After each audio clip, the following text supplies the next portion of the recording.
from the Washington Post. Trump caved on tariffs. It took a scary bond market freakout. I say hogwash. Hogwash. I think Trump and his team were well aware of the risk to treasuries and bonds. I think it was worse than they probably realized. And then Trump made his move to alleviate the pressure as quickly as he could. But I believe that Trump intended to a certain degree what is going on right now. Now, the Washington Post is saying Donald Trump is pushing the economy into a recession. The early signs are already apparent with auto worker layoffs in Indiana and Michigan, a stock market sell-off in recent days, and Americans pulling back on spending. But as Trump's tariffs took effect in the wee hours of Wednesday morning, something even more alarming occurred: panic in the bond markets. Investors started dumping U.S. government bonds. They sold and sold and sold. It's not normal. Typically, U.S. government bonds are a safe haven. Whenever stocks tank or there's turmoil around the world, investors rush to buy plain vanilla bonds from the U.S. Treasury. It's the equivalent of chicken soup for unhealthy markets. But suddenly those bonds turned bitter. Okay, I'll give you the real simple version of this. Bonds are basically the government's guaranteeing the money. You put the money in, you get a guaranteed return. So if you're worried the market's going to be volatile, you buy a bond at 5%, you're going to get 5% back, I think, every year. And then the money that, when your bond matures, you get the money back as well. So the bet was, we think the U.S. government ain't going to go anywhere and they'll blow anybody up who stops us. The Democrats are arguing that Trump caved and shut down the tariffs because bonds were collapsing. And that meant the global economy was on the verge of flipping upside down and being destroyed. I don't agree with this because in the liberal worldview, they're saying Trump did not think about what could happen if he made these moves. Trump may not be playing 4D chess. He's probably just playing regular chess, meaning he's at least considering, if we do this move with tariffs, what will happen? Here's 5 potential scenarios. Okay, the bond market was probably one of them. They were hoping it wasn't going to get so bad. It got bad. Trump said, okay, pull the trigger and let's drop the tariffs down to 10%. Now everything seems to be stabilizing. I don't think we can just continue the way we have.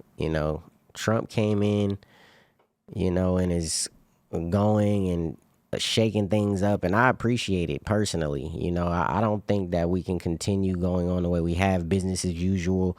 Biden got in, and there was no shaking up of anything except, in the wrong direction, right? If you see what he was doing in education, I'm big on talking about that kind of stuff, what's going on in the schools with the kids, so everything Biden was doing was just trying to destroy America. I feel like Trump is trying to bring us back, and if it's going to take a little pain at first, it's like, let's weather the storm. This is for our children. This is for our future. Yeah, talking about things not go like income tax. It's hard for me to imagine a world without income tax, but it's relatively new in our culture, like 100 years, relatively. Isn't that crazy? Yeah, just maybe that was like a non-sustainable. Check this out. This might freak everybody out, but did you know that like 150 years ago, I could hand you a $20 bill? Crazy. Yeah, can't do that anymore. Like you can, but IRS will come at you if they find out. That woman from the IRS who just resigned because they were going to start deporting. They wanted the data to deport people, and she was like, I can't do that. But the IRS has increased collections on poor people over the past several years. They got no problem with that. Man, I think reducing income tax makes a lot of sense, if not negating it, because, look at crypto. No one is paying income tax on crypto trades. I mean, maybe they are, but Uber. Trying to track that crap. Uber. What about Uber? People aren't paying taxes. Uber drivers? I don't know about Uber specifically, but the reason we're seeing these Uber laws is because with the gig economy, people are just taking the money and they're not filing it. It's like a de facto common sense tactic. Like if you make a law that you can't enforce, you look like a mocker, like you look like a fool. You look like an idiot. So don't make, if you can't enforce the law, I think repealing it might not be that bad of it. I mean, you just kind of got to accept the flow, What makes you look like more of a, what is more mockable? If someone makes a law that they can't enforce? What's more mockable? Making a law that you can't enforce, or making a law admitting that you can't enforce it, or no, making a law and selectively enforcing it, right? Don't always enforce it, but when you can find people and when you can find someone that does, you go ahead and enforce it. So you're basically not enforcing the law over everybody. It's selectively enforced. Or making a law and admitting we actually can't do this, so we're going to repeal it. I think I consider it more of a mockery to be completely unable to enforce the law. It's like, why? What is this just on paper? Like, what are you doing? Are you trying to? That's why they gaslight me? selectively enforce it. Maybe Because they're trying that's what I'm saying. So it's more like you make yourself look like more of a fool by passing a law and then saying, well, we don't have the power to enforce that. The government doesn't do that. The government's going to pass the law. They're going to keep the law in place, and they're not going to enforce it all the time. They're going to enforce it whenever they can, or they're going to use it as a means to attack people they don't like. It was the same thing with marijuana. Same thing they did with marijuana with the law in the 60s and the 70s. They went after the Black Panthers and the hippies with it. It was such an easy thing to use when you needed it. It was such crap. I mean, they would pick anyone up. Like if they caught people with pot, like I know a lot of people that, of all different races that got caught with pot and got in trouble for it, But when it comes to when it comes to major legislation, they're not going to repeal it. They're going to use it as a selective enforcement, and they're going to attack their political opponents with it. I think that's the weaponization of the law for sure. I would like to see, though, like a just, correction. That I wish I was 150 years old so I could remember what it was like before we had income tax, so that I could. When you could go to your neighbor and be like, "Hey, can you help me hammer in this fence post? I'll give you 20 cents." Well, I guess back then it'd be like, "I'll give you 2 cents." Yeah, 2 pence now, and that's Britain. Oh, maybe they did it in Britain too. Yeah, and you could have 10 of your friends come over and build a house and then give them all a little bit of the money, and then you all of a sudden have a business. Now you can't. Now in West Virginia, you can't actually even contract private individuals. The individual can't work in West Virginia. It's illegal. That's got to change. Yep. If you are an individual and you decide to come to West Virginia and you're like, I will do some odd jobs for cash, no, that's illegal. What? Yeah. They banned it. You got to start a corporation and then get your company hired by their company to. Yep. You got to pay it. You got to pay to incorporate. You got to open a corporate bank account. It's like $1,200 too. It's great. And it's because people started doing jobs on gig apps and they're not paying their taxes. I can't find confirmation of this, but there are a couple big Twitter accounts that are reporting that China says it's willing to negotiate tariffs, but will fight to the end if the U.S. refuses to compromise. Yeah, that was the other day, I think. No, that was just like 2 minutes ago. They said they will fight to the end. That was the point that like I said, I can't find an actual official confirmation.